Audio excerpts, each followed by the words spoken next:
guys, I just want to thank Jinzo&Tonic for letting me do this profile on his channel. This was one of the main reasons I actually got back into Goat format, so it's really cool to be here.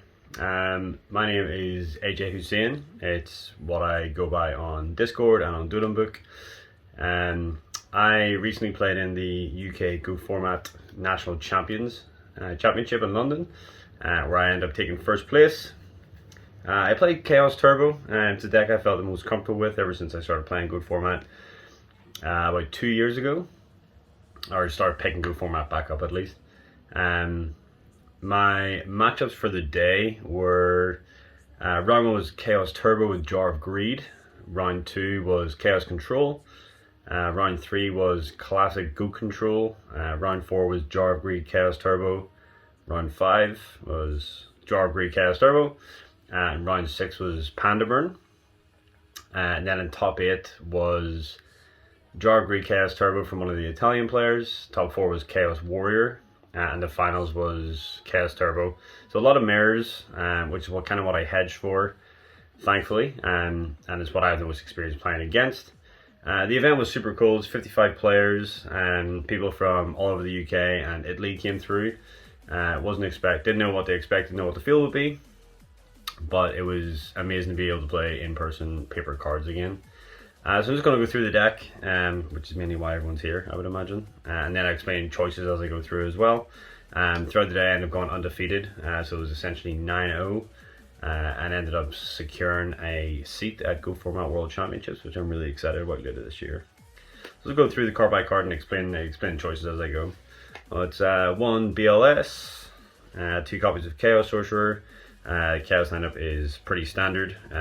This is your primary win condition, and these are just ways to remove monsters from the field. 3 Thunder Dragons, kind of hedge for the Thunder Dragon decks, because I thought it was going to be the most popular deck of the room. Then the flip monsters were 3 Magician of Faith. This is probably your most important flip monster, so I like to max out on this because what Turbo does best is abuse the Trinity. 2 Dekoichi, drawing cards is great, and this guy gets in for damage as well, which is super relevant. 2 Gravekeeper Spy. Part of me wish I had played 3 of this.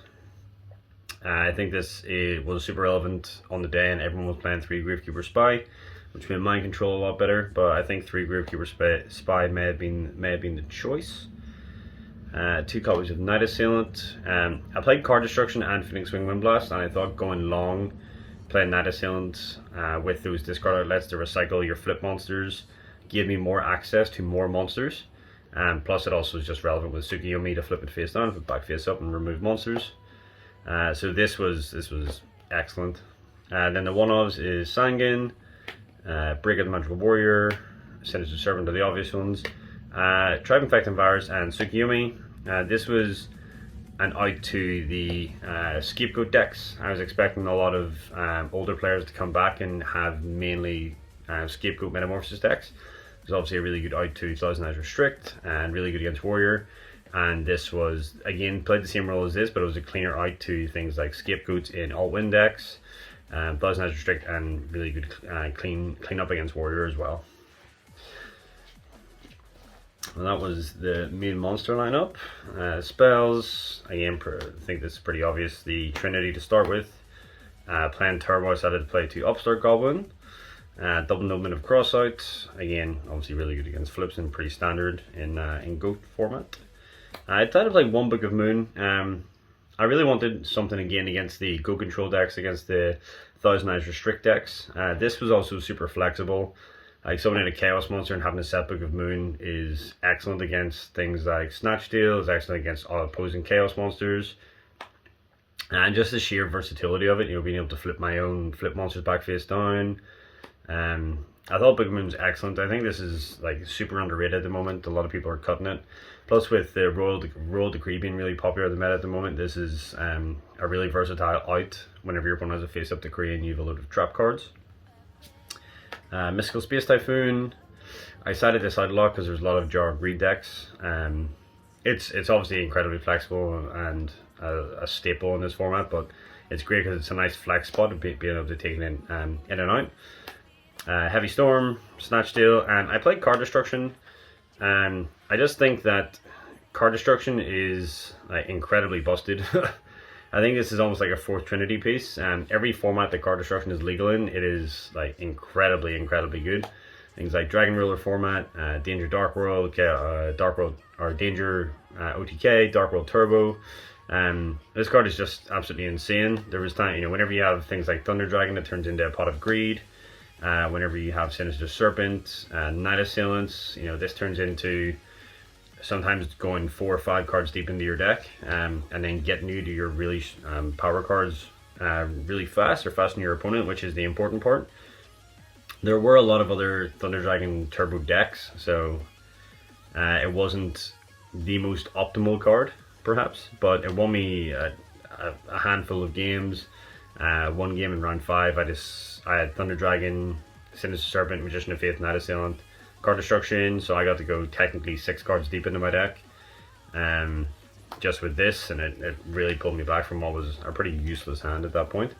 I think this card's great. I know why a lot of people don't like it, but I just think card destruction in every format it's legal and is incredible. For discard traps, I decided to play 2 Phoenix Wing Windblast, because I paired it with Solemn Judgment. This, sets your opponent back a turn, and this removes the threat afterwards. So having these kind of time seals your opponent, where they do draw, but they just keep going back turns. I think Phoenix Wing Windblast is incredibly potent, especially if your opponent's already on the back foot. Playing Raigeki Break can feel your opponent's Light and Dark count. Feels Prem, Call the Haunted if you're playing against Warrior.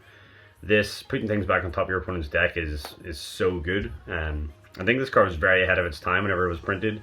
And then whenever Rise of the Stormar came out, this was a staple in Perfect Circle. Putting things back in your opponent's deck has always been incredibly good. I know a lot of people tend to cut at least these 2. I decided to play Mirror Force and Torrential and Ring of Destruction. I think Torrential is incredibly good if you play it correctly and hold it for a long time. There was in my top 8 match, I got really good value off this versus the Chaos Sorcerer and the Kaiku by not Torrential whenever the first Chaos Sorcerer came down to take my Chaos Sorcerer. I just let it happen, and Torrential the Kaiku and Mirror Force, I think is, you can get so much value off these cards. I don't know why people cut them.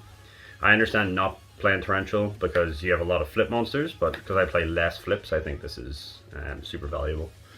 The Fusion deck, which I didn't use because I didn't play Metamorphosis, but just in case, I decided to play meta. I want to have a proper Fusion deck, so 2,000 Eyes, 1 Gatling Dragon, 1 Last Warrior, 1 Darkblade, which is incredibly good, 1 Senshi, 2 Bolter, 1 Fiend Skull Dragon, 1 Reaper on the Nightmare, 1 Musician King because he's a light, 1 Carbonell Warrior, Darkfire Dragon, Flame Ghost, and Dragoness the Wicked Knight. As 3s and 4s, which can be pretty relevant if you want to meta your Sangan. Side deck, I decided to play a second Tsukuyomi. Again, I was expecting a lot of Scapegoat decks, Metamorphosis decks. It's also really good against Warrior. I played double Kaiku against the mirror match. I really like playing Kaiku in Goat format. I just think this guy is always really good, hitting Sinister Serpents, hitting Light and Dark monsters, stopping your opponent from summoning their Chaos monsters. He's also just big, so he's good in the Warrior matchup. 1 Mobius against Burn and Alt-Win sort of back row decks. And then Royal Decree as well, just to really clean out to multiple back row. 1 Blade Knight against the mirror match. I think I'd probably cut this if I was to go back. Personally, I just really like the idea of siding in, going second against the mirror. My opponent having just setting a deco, and then I just tag into it, and plus it's a light monster. I don't know if I play it again going forward, but I really like the theory of it, and I hadn't tested anything else. If there was more Warrior, I probably would have played Zombire the Dark, but I didn't have enough time to test, so I went with Blade Knight. 1 Mystic Walk against Burn. I was really afraid there's going to be a load of people trying to cheese wins out of Burn. So Mystic Walk's also good against the Ojama Lock, where you contribute a token, gain 1,000 life points, and then be able to summon monsters. Plus Mobius in this is take 2 back row, plus gain 2,400 life points if you have to.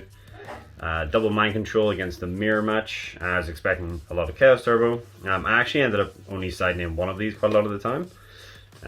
Mind Control, whenever people played it against me, generally got bluffed with my own Sangan or Night Assailants. There was one game where it was super relevant and all my Chaos monsters essentially got banished. But my intro is obviously extremely powerful, but a lot of people know how to play around it, especially going second. Double Sakuretsu armor against Warrior. I actually didn't have that much against Warrior, because I wanted to hedge for the Chaos matchup a lot more. So, but double Saku I thought was pretty important. The Zing because it fell down. Zing against Burn and Warrior if I was going first. I just thought about the theory behind this card and thought it was extremely good when it resolves, and it did resolve a number of times, and stop my Burn opponent in round 6 from being able to flip a Secret Barrel or Java Trio. It was extremely powerful. 2 Dust Tornado, super versatile in a lot of matchups. And then 2 Trap Dust Shoot versus the Chaos Mirror going first. This is, I tried playing this in the main deck. I wasn't sure how much I liked it in the main. Drawing it against a non-Chaos matchup seems pretty suboptimal. But having access to it and having access to your opponent's hand and information is just too valuable not to play.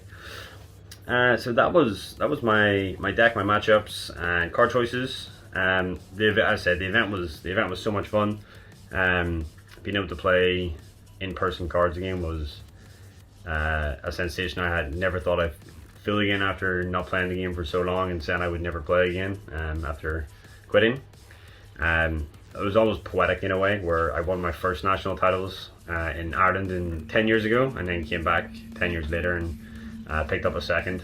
So super excited for GoFam World Championships, and yeah, just thank you Jinzo&Tonic for letting me profile on your channel, and for everyone for tuning in and watching. If you see me online, please feel free to message me, hit me up for a few games. Always down to talk theory and play goats. But yeah, until next time.